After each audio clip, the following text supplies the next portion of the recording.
টাকা ধার চেয়েছিল। বললাম, এই মুহূর্তে আমার কাছে নেই, দিতে পারবো না। বলল, ইটস ওকে। তারপর থেকেই আমাকে এড়িয়ে চলতে শুরু করলো। এখন সে আর আমার সাথে কথা বলে না, অথচ এক সময় সম্পর্কটা বেশ ভালো ছিল। বাবা অসুস্থ, 3,000 টাকার দরকার, ওষুধ কিনতে হবে। টাকা ধার চাইতেই না করিনি, সঙ্গে সঙ্গে এই 3,000 টাকা হাতে তুলে দিয়েছিলাম। টাকাটা পেয়ে বলল, পরশুদিন স্যালারি পেয়ে দিয়ে দিচ্ছি। বছর পেরিয়ে গেল।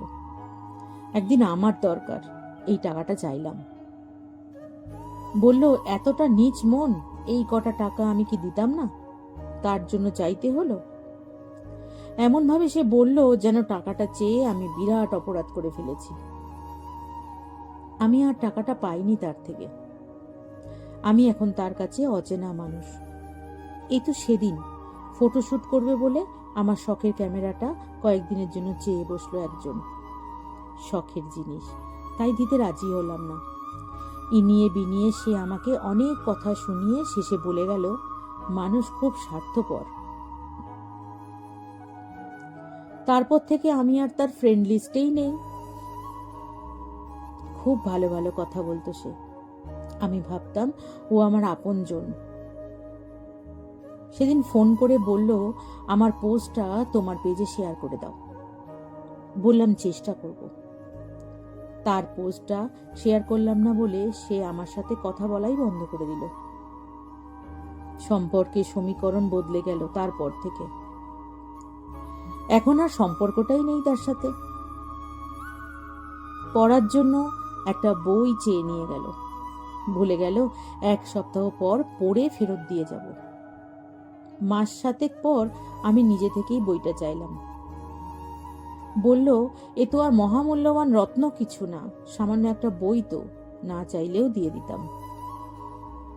এমন ভাবে বলল বইটা চেয়ে আমি নাকি তাকে অপমান করেছি।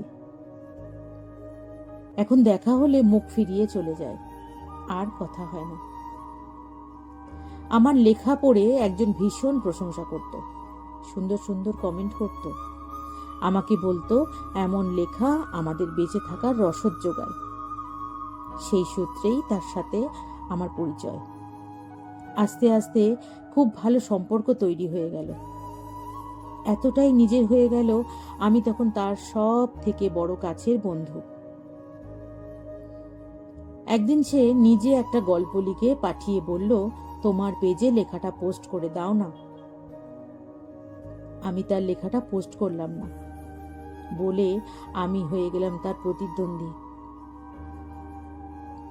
সে আর আমার লেখার প্রশংসা করে না, বরং আমাকে ইগনোর করেই চলে।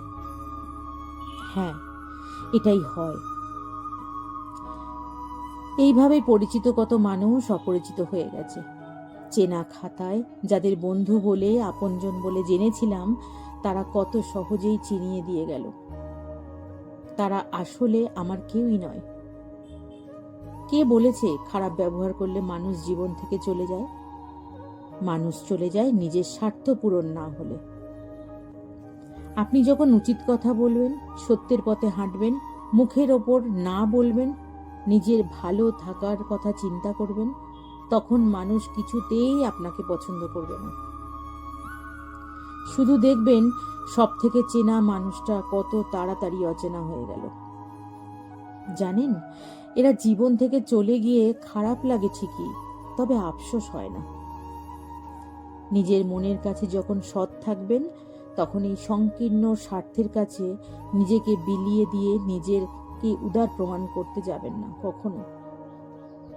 এরকম একটা দুটো মানুষ জীবন থেকে চলে গেলে জীবনের ভার মুক্তই হয়। মনে রাখবেন, আপনার জায়গায় আপনি ঠিক। কজন আর আপনার জন্য আপনাকে ভালোবাসে? মানুষ ভালোবাসে নিজের স্বার্থে। কলমে সরজিৎ ঘোষ, কণ্ঠে মনিকা।